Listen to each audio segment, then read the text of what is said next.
He's coming in to put pressure on his man. Needs a bride with a barred, hard-boiled words from the Quran. Can you hold back the rhythms of my fist?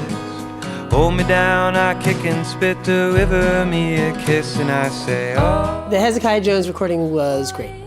They came in and we set them up all live, like we usually do. They played through the song a bunch of times until we sort of decided how we were gonna approach recording the song in a day. It was like an amazing mix of like great players, really gifted people. Raph has a beautiful voice. I think I exactly my parts for that, but yes. Yeah.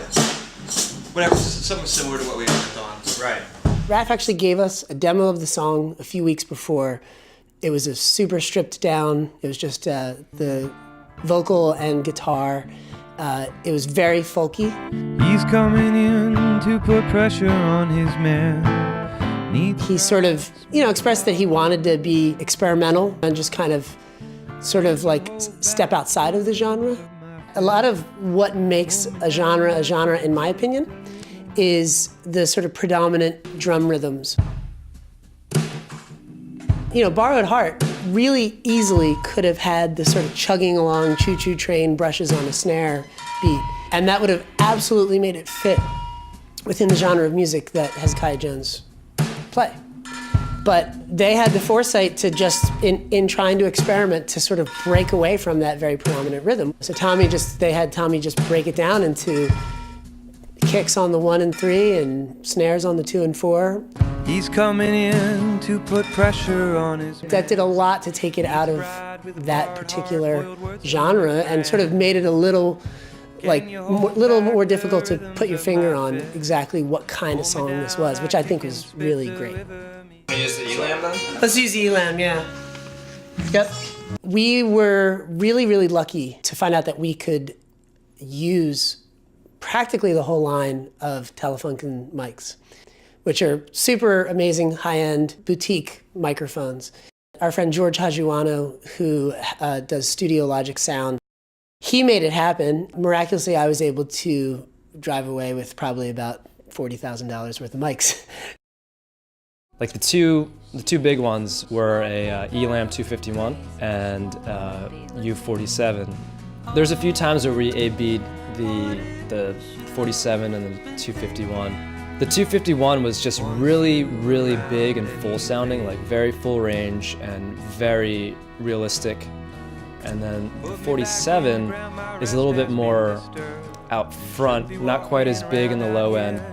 We would choose which ones to use based on A, how they would sound on the person's voice, but B, what type of space that part was supposed to occupy within the song. For instance, we wanted Raph to sing into the 47 because he was going to be up really close. He was going to be close to that mic. We wanted to hear, a certain intimate delivery of his vocal for the song. Given how big and rich Raph's voice is, if we would have used the ELAM 251, it would have just been too big. Once you were around anyway. This mic's really nice. Hey, isn't it? Yeah. Really nice mic. Yeah. I think it's like $10,000.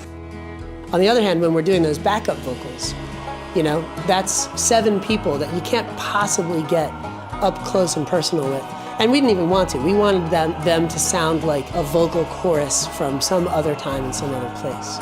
So in that case, going with the 251 is great because they're going to be a little bit further off the mic. It's going to pick up a little more of the unhyped version of what they do, and all those voices combined together, you can sort of EQ them or compress them together to have like a unanimous quality,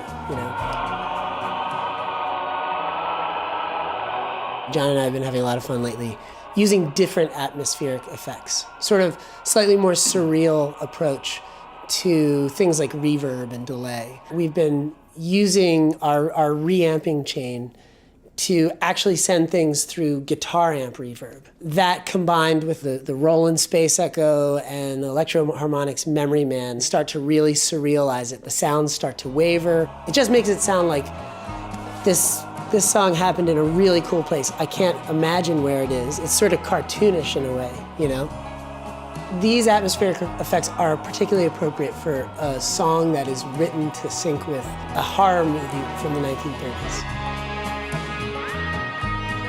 It's a cool approach.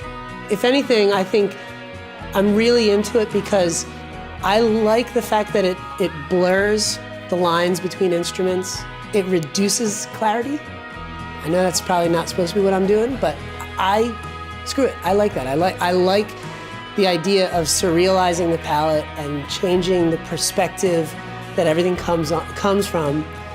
You know, if you really want a really nice, clean recording, you can always go play live on a radio station, you know? But I think it's really cool to create a place and environment that's like unreproducible.